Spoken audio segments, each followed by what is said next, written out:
First of all, let's hear it again for Adrian. That was extraordinary. And I always love hearing the gospel according to Brother David Corton, so give him another round of applause. That was equally extraordinary. I also just want to say how good it is to be here. I see Judy Wicks, who first came to the Social Venture Network board meeting. I think, Pam, you were there, with this crazy idea. And here it is. So give Judy and Pam and everybody, this is we can't take this stuff for granted. Leadership, it matters.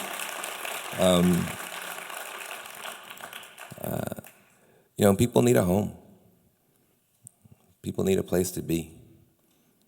And Judy saw that folks didn't have that. And so here we are. I also want to thank and acknowledge my friend Allie Starr. Some of you guys may know her, some of you may not. We've been together for about 20 years. The Ella Baker Center, which got mentioned, which has closed 5 youth prisons, has cut, Callie, you can clap for that. We cut California's youth prison population by 80%, stopped them from building the super jail. Allie was a part of that. Let me just brag on her a little bit more. Then in the floodwaters of Katrina, Allie and I were in the first meeting that gave rise to something called colorofchange.org, which is now the biggest and fastest growing African-American civil rights organization on earth. You heard about Trayvon Martin because of Color of Change. We also built something called Green for All together, which passed the Green Jobs Act, got about $500 million of job training money down to the hood, and created about 10,000 green jobs across the country right now today, which people don't hear about. So just thank my friend Allie Starr. She's been just an extraordinary. Please stand up. Please stand up. Thank my friend Allie Starr. She doesn't, a lot of times, a lot of times, it's hopefully not big news to people, but sometimes it seems like the women do a lot of work. And the guys give a lot of speeches. So I just want to honor people like, Jody Evans and Allie and all the people who are in front of and behind the scenes making stuff happen. And I also want to thank all of you individually. This is not BALLE's moment. I'm always going to be honest with you. BALLE's moment is coming, and it's coming fast. This level of convergence, which everybody's all excited about, is the very beginning of a process that's about to accelerate very rapidly. You guys are about to experience, both organizationally and from a movement perspective, thanks to the kinds of ideas that Adrian is talking about, the rapid stitching together of possibilities, which is going to suck.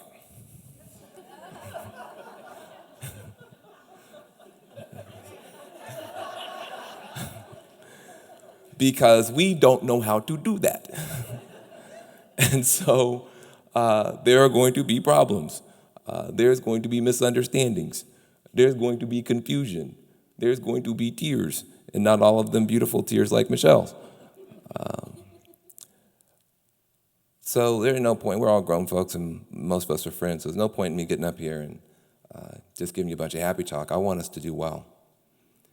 And I want to tell a little story about one of my great heroes.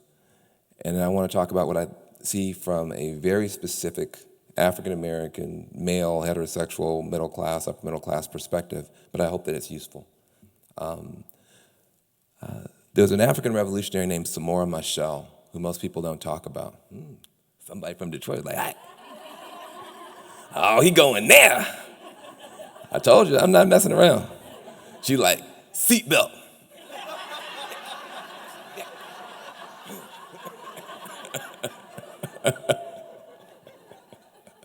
I'm gonna be gentle. Samora Machel, beautiful brother, African revolutionary in Mozambique, fighting against the Portuguese in the 1870s. Oh no, I'm sorry, the 1970s. There was still colonialism, European boots on the ground, machine guns, napalm, colonialism in the 1970s in Africa. Before you even deal with South Africa, you still had European powers militarily occupying, brutalizing folks. So people think, why do you guys keep talking about race? That was 1,000 years ago, man. My God. Are you gonna play the race card again?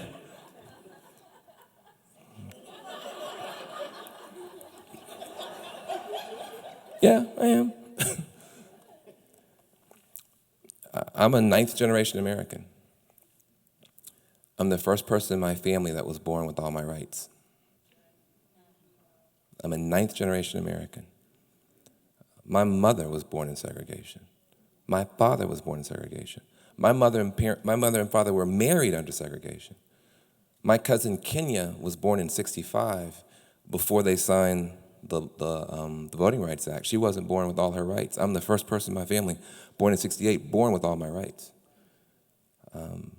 So when people talk about 1,000 years ago, I say, no, you're talking about my mother, my father. So Samora Machel in the '70s was trying to get free and helping his people get free. So he sent word to his allies in Europe and said, hey, we're down here, we're fighting the Portuguese, please stand with us. And they sent, a benefactor sent a letter, and Samora Machel was very excited, and the letter had a check in it. And he said, what's the words on the check? Well, first the interpreter said, well, look at the number on the check. Well, the number's very big. The number makes me very happy. With the numbers, I can buy food. With the numbers, I can buy medicine. With the numbers, I can buy weapons. With the numbers, I can do a lot. I know there's a lot of money, but what are the words?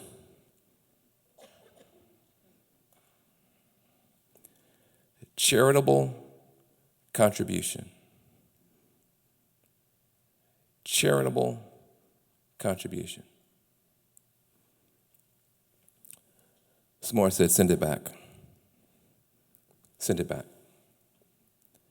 And he communicated back something that has become a central part of African revolutionary theory and history and practice.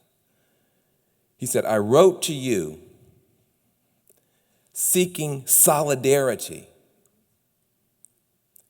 He said, I wrote to you seeking solidarity. Solidarity is not charity. He said, solidarity is an act of mutual aid between two forces seeking the same objective. Solidarity is not charity.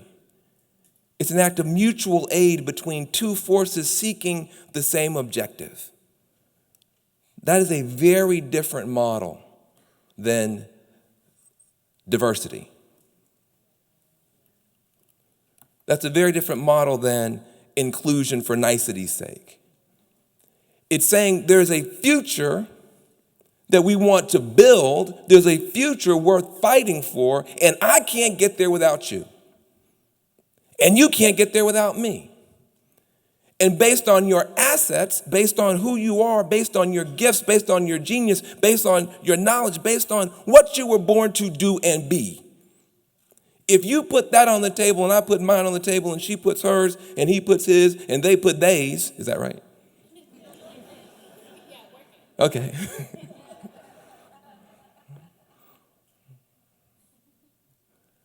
A better world's possible.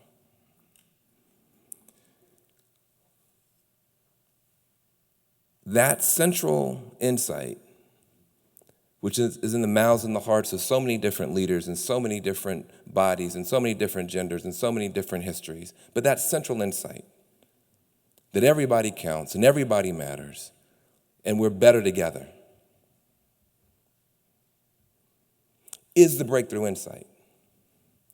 It's the opposite of the colonial model that David was talking about. It's inversion. The colonizer said, Look at this continent. I can put a price tag on everything here. These aren't my sister and brother species. These are pelts. These are pelts that I can kill and skin and sell. The colonized said, no. You can't chop down all these trees. You can't dam up all these rivers. You can't kill all our sister and brother species out of season, out of rhythm, out of cycle. This is all sacred. The colonizers said, no, that's not a tree, that's timber. I can put a price tag on everything, including you.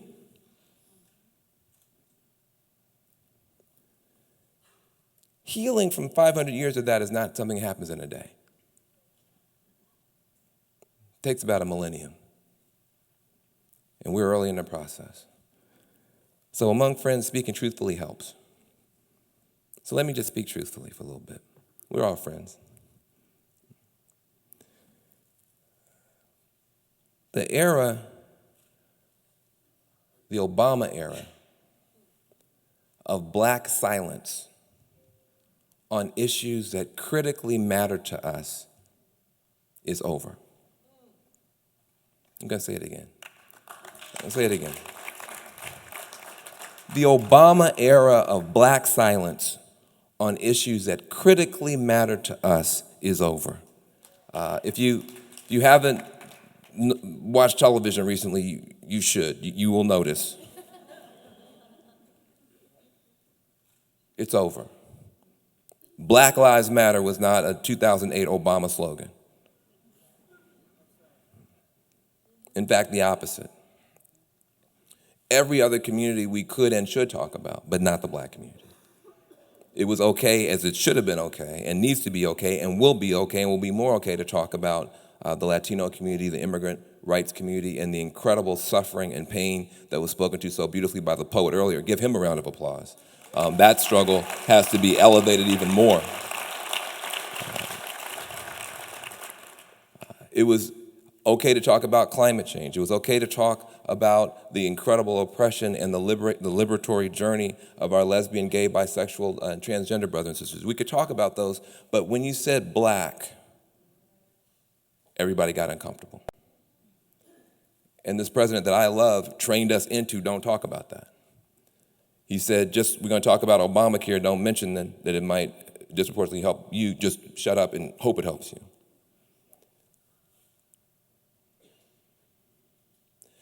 We're not going to accept trickle-down economics, and we're not going to accept trickle-down justice.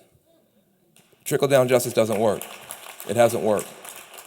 The idea you just let politics happen and you're the only person who's hurting that can't holler, and somehow that's going to work out for you, has been proven now in practice that it doesn't. Where is the black community right now? If we're going to have a rainbow coalition, let's look at every stripe. Where is the black community right now? We're in free fall. We're in free fall. The United States has 25% of the world's population, 5% of the greenhouse gases, 5% of the world's prisoners. A little country, 5%. 25% of the greenhouse gases from us, throwaway planet. 25% of the world's prisoners from us, throwaway people.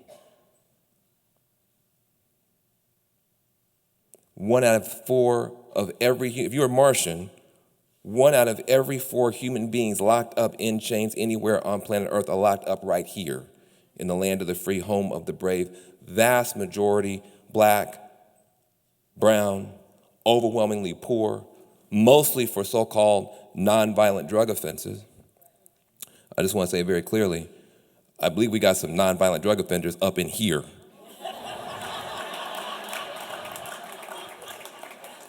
Run! Call the police!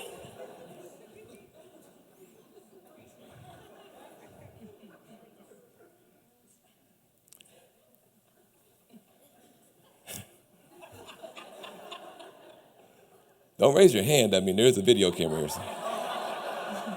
I'm about to get some testimonials.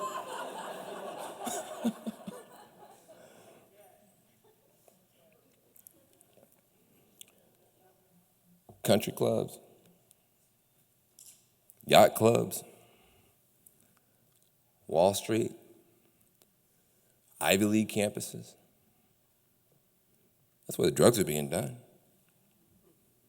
And it doesn't shock anybody here that everybody here knows that there's never going to be police descending on the campus at Yale and kicking in the door of Skull and Bones and dragging those kids out in their underwear and shooting them if they talk back. Ever. And you know it. But you accept it, and I accept it. We live in this and pretend that race doesn't matter. And that anybody who raises it is just playing a race card. And you live in it every day.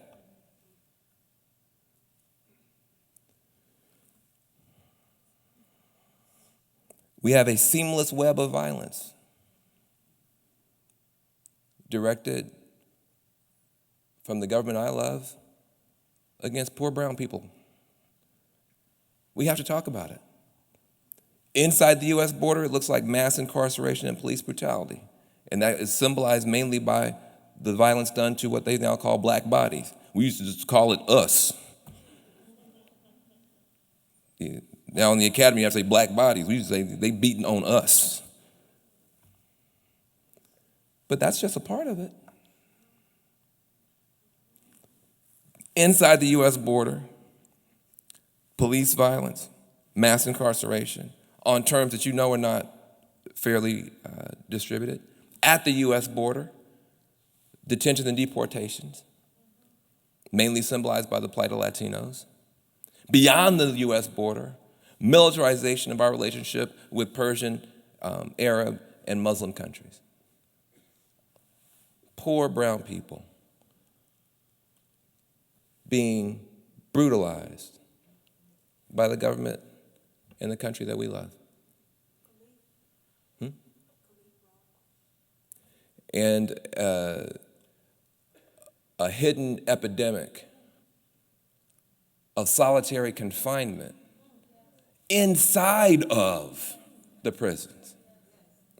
Concentrated prisons inside of prisons, heaping damage on damage, pain on pain, so that people are now, you're worried about people shooting, brothers shooting each other on the street corner or getting shot by cops. Brothers are now taking their own lives, and sisters too, because they can't deal with 1 year, 2 years, 3 years of solitary confinement waiting for a trial. The brother killed himself 3 years, Rikers Island, 3 years waiting for a trial over a book bag. Teenager, over a book bag, stolen book bag, 3 years in the hole in the United States. We can't be quiet no more. And we can't talk about it in racially neutral and racially comfortable terms because it's not happening in racially neutral, racially comfortable ways. At some point, we have to deal with reality.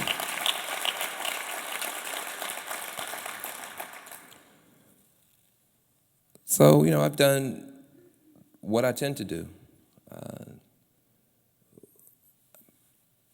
Done what you guys do.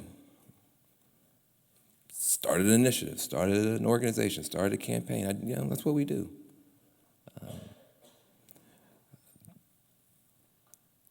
I think it's important that some of the things that people like me and Allie have been able to build get recognized. Because it's hard to build the kind of stuff that we build in Oakland. I also think it's not enough. And that's why we have to reach out to each other now. Have a whole long speech about the Dream Corps and all our great initiatives and everything that we're doing, but I'm not going to share that with you for one reason. She said I can't because I only got 5 minutes. So, but it's amazing stuff. Just Cliff Notes version. It's amazing stuff. We got this thing called the Dream Corps, kind of like the Marine Corps, but more fabulous. See, I'm influenced. The Dream Corps. we think the future's worth fighting for. So we have a campaign called Cut 50, hashtag Cut 50. It's a campaign to cut the U.S. prison population in half over the next 10 years. And it can be done. It can be done. And when Adrian talks about critical connections, not just critical mass, on the left on our campaign, we have everybody you would expect us to have. We had a big summit in Washington, D.C., bipartisan summit. We had Cory Booker, who was there. He was brilliant. We had the ACLU. We had all of that. But on the right, Newt Gingrich, Alec, the people we fight all the time who brought us Stand Your Ground, and Mark Holden from Koch Industries in the room. 10 congresspeople, both parties in the room. Eric Holder, while he was still Attorney General, in the room. President Obama sent a video. We thought we would have about 100 people. Newt Gingrich and I are on CNN together. We made a friendship on this issue. He said, Republicans know it's a crime. They know that building a big, massive, failed government bureaucracy that gets bigger every year, the worst job it does is not conservative and not right. But we don't know how to talk about it. So I said, Newt, I love you, but we can't just talk in private.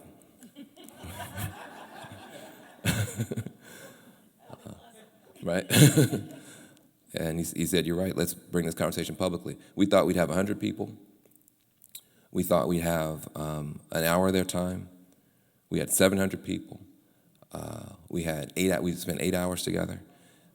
Had it not been for that plane that crashed in France, it'd have been lead story, but we got wiped out by that. But I want you to know something. About halfway through that summit, in the middle of Washington, D.C., and all the dysfunction, if you closed your eyes, you can tell the Democrats from the Republicans.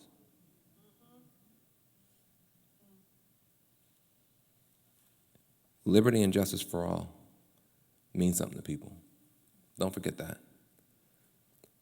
Conservatives talk a lot about liberty, individual rights, limited government. That is the opposite of mass incarceration and an incarceration industry. Liberals talk a lot about justice, social justice, racial justice, etc. That's the opposite of what we're doing. So both sides, if you want to talk about sides, have our core principles being violated every day by this mass incarceration industry. And it has to be spoken about in those terms.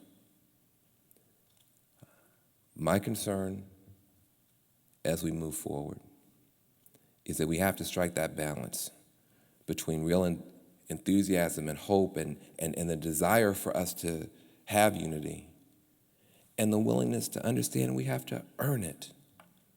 We have to work for it. We have to struggle. It's not just unity, unity, unity, or struggle, struggle, struggle. It's unity, and then it's struggle to get to higher unity. And then you struggle to get to higher unity. And we have too many people who just want to struggle all the time and never have any unity. They're not mostly here. That's why you have this conference.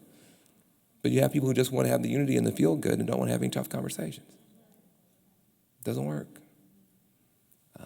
And so my great hope for BALLE, and I didn't see it anywhere near as clearly as Pam and Judy saw it at the time, but my great hope for BALLE is that the mix is right.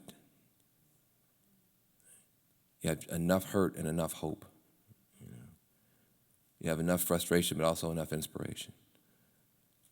And that you have the right mix of people so that the future has a place to land and to live. And we're going to screw it up a lot. We're going to hurt each other's feelings. I've probably hurt somebody's feeling today. Don't talk to me about it on Twitter. You can just come up here later.